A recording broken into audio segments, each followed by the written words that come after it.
రెండోది ఇవి ఇట్లా ఉంటే సాక్షి దినపత్రిక చూద్దాం, సాక్షి ఎట్లా ఉందో. సాక్షి దినపత్రిక ఇవాళ 11 తారీఖు 1వ నెల 2025 రోజు చూస్తే ప్రధాన అంశాలు ఏం తీసుకుంది సాక్షి దినపత్రిక అంటే సంక్షేమ పథకాలు, నాయకత్వ కేంద్రిత వార్తలు అంటే నాయకుని చుట్టూ దింపింది వార్తల్ని, ప్రభుత్వ కార్యక్రమాలు, ఇవే ప్రధాన అంశాలు. ఇక ప్రజా సమస్యలు లేవు ఇందులో, ప్రజలకు అవుతున్నటువంటి ఆగమాగం లేదు, ఏమీ లేదు, ప్రజా హక్కులు లేవు, ప్రజా న్యాయం లేదు, కేవలం నాయకత్వ కేంద్రం అంటే రేవంత్ రెడ్డి చుట్టూ దింపుకొచ్చిన వార్తలు అని చెప్తా ఉన్నాడు.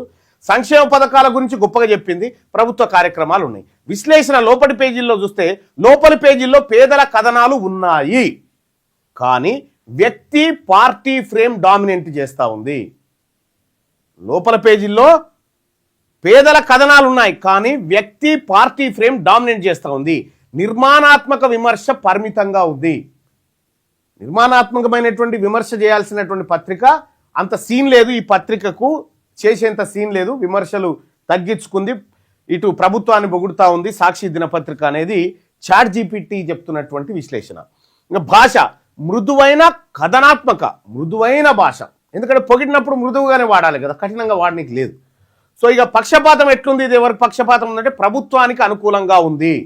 సాక్షి దినపత్రిక ప్రభుత్వానికి అనుకూలంగా ఉంది. ఇక్కడ తెలంగాణ ప్రభుత్వానికి చాలా అనుకూలంగా ఉంది.